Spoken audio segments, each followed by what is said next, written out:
With Babli sir চ্যানেলে তোমাদের স্বাগত জানাই।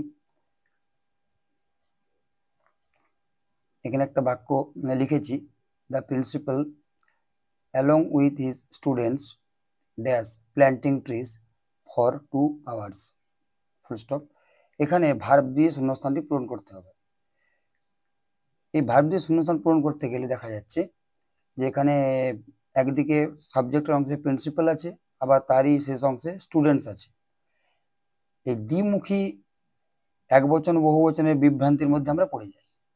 সেক্ষেত্রে কোন অংশটাকে আমরা সাবজেক্টের প্রকৃত অংশ হিসেবে ট্রিট করে শূন্যস্থানটি পূরণ করব, সেটা নিয়ে আমরা প্রত্যেকে অসুবিধার মধ্যে পড়ি।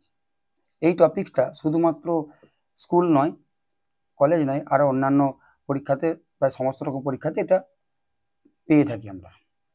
ওইটা করার আগে আমাদেরকে জানতে হবে সাধারণভাবে কোন অংশগুলোর আগে পরের অংশটাকে আমরা ভাববো। যেমন as well as, with, together with, along with, accompanied with অথবা বাই।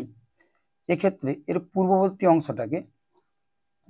অংশটাকে সাবজেক্টের প্রকৃত অংশ হিসাবে ভাবতে হবে, এবং সেই অংশটি যদি সিঙ্গুলার হয় তাহলে ভার্বটিও সিঙ্গুলার হবে, আর সেই অংশটি যদি প্লুরাল হয় তাহলে ভার্বটিও প্লুরাল হবে। তাহলে আমরা বুঝতেই পারছি যে যেহেতু এখানে অ্যালং উইথ অংশটি যুক্ত হয়েছে সাবজেক্টের অংশে, অ্যালং উইথ এর পূর্ববর্তী অংশটাকে আমরা সাবজেক্টের প্রকৃত অংশ হিসেবে ট্রিট করব। তাহলে দেখাই যাচ্ছে যে দ্য প্রিন্সিপাল অধ্যক্ষ, এই প্রিন্সিপাল সিঙ্গুলার ফর্মে আছে, তাহলে এখানে ভার্বটা সিঙ্গুলার হবে। কিন্তু পুরোটা পড়লে আরেকটা বিতর্ক আসছে, dash planting trees for 2 hours। এই ফর 2 hours এর কারণে আমাদেরকে আপাতদৃষ্টিতে প্রেজেন্ট পারফেক্ট কন্টিনিউয়াস টেন্স ভাবতে হচ্ছে। সেই অনুযায়ী আমরা স্টুডেন্টস থাকা সত্ত্বেও আমরা হ্যাভ বিন করব না, এখানে দ্য প্রিন্সিপালের কথা ভেবে আমরা